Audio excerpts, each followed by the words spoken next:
Haka jingdum jong kami belajar dohnud kapir katang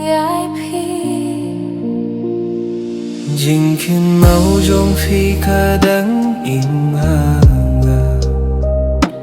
Kajau umat manla hapoh Wala pilale jainanga Jingieid Jong Phi kadang sa Ngala ieid pida ka mynsiem ba shisha hynrei ka jingjngai ka tang ka jingmong Jingkynmaw Jong Phi pynjem men Khasi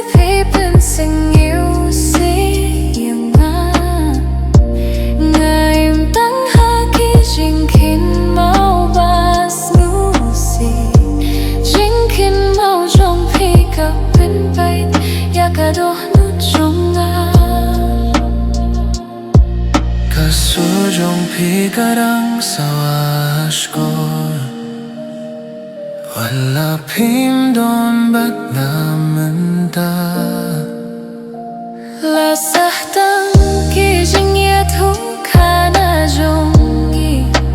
tang jingmong kasahring katpat nga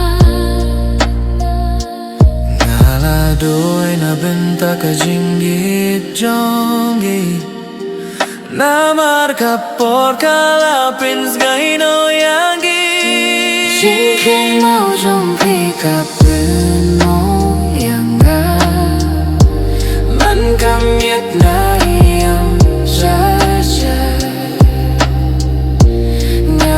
tang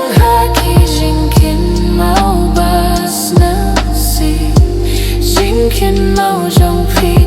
pynjemong shisha Lada pitit katno nga apyapi Katno ka dohnud kathait lamapi Ngamdon jingkynnoh Ngamdon jingkyntoh Tang ka jingmong basah mynsiem Jingkynmaw Jong Phi kadang imanga